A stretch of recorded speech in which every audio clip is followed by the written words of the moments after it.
of Scott Dixon here. Oh, Wickens is gone. So too Ed Carpenter. That's a hard crash for Ed, right on the attenuator. He got in the inside of Ed, and he wasn't all the way in there, and Ed was on the bottom of the track. And okay, Boat, you had tough breaks there, man. Are you okay? Yeah. Sorry, guys. And that was a really hard hit for Ed. And did you see when Wickens was sliding down the track, who arrived on the scene? None other than the race leader, Scott Dixon. And arrived slowly and carefully to make sure he doesn't hit any debris.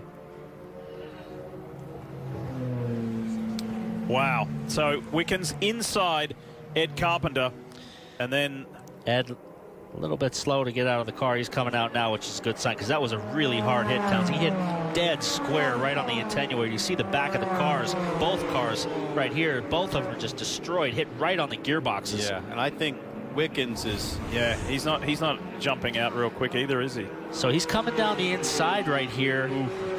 And Ed's turning in, and he's not all the way in there. They touch, and now watch these cars, just both of them equally hit the outside wall, dead square on the gearbox. Luckily, Carpenter cushioned the blow for Wickens. Well, I don't know if it was lucky for Ed. It was lucky for Wickens. But look how low Wickens gets though, down on the apron. Yeah. You know, view coming up for you from Graham Rahal. Inside. Clear.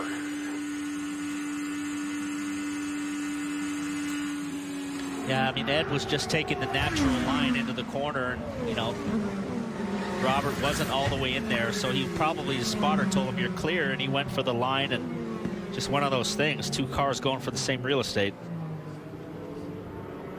All right, well, no laughing matter what just went down between Ed Carpenter and Robert Wickens. Let's hear Wickens' side of the story. And Robert is out of the infield care center. Let's get his take. I know you were frustrated on the radio because you had asked for a couple of times for Ed Carpenter to be moved out of your way as you were lapping him. What was your take on the accident? It wasn't just Ed, honestly. Clement DeMello, I thought, was the worst one.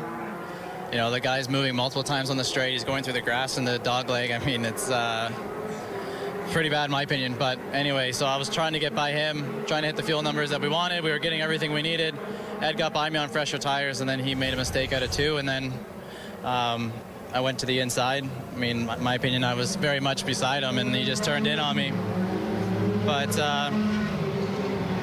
it just sucks. We had such a good car, and when you're racing people that aren't even for position and you get out of the race, I mean, I don't know. Maybe I need to look at it. I mean, I'm just disappointed. Did you say anything to Ed in the care center? Not really. I mean, he apologized to me, but, I mean, it doesn't change anything. All right, Robert Wickens obviously a little bit upset. And, Robin, a lot of cars topping off here. I believe you have caught up with Ed Carpenter. Ed's an honest old USAC guy, and you're taking the blame. Yeah, I mean, it was my fault. It was a stupid mistake. I knew Robbie was coming and thought I could close the door, but it was a big mistake on my part. He was a lead lap car, and we're having a bad day, so my apologies to him. I know it doesn't mean much now. You know, I feel bad for those guys. Feel bad for my guys. You know, we weren't having a great night, but certainly didn't need to end like this. So it's a mistake on me, and I have to come back and get him at Iowa. As good as you were at Indy, was it that hard tonight and that bad? We just didn't have it this weekend. You know, I mean, just never could get the balance right where it needed to be. That last stint was looking like it was going to be a little better with the adjustment we had made, but, you know, we just never quite had it this weekend, and, you know, then I made it worse by making a mistake like that. All right, Lee, we got an honest race driver down here, disappointed but honest.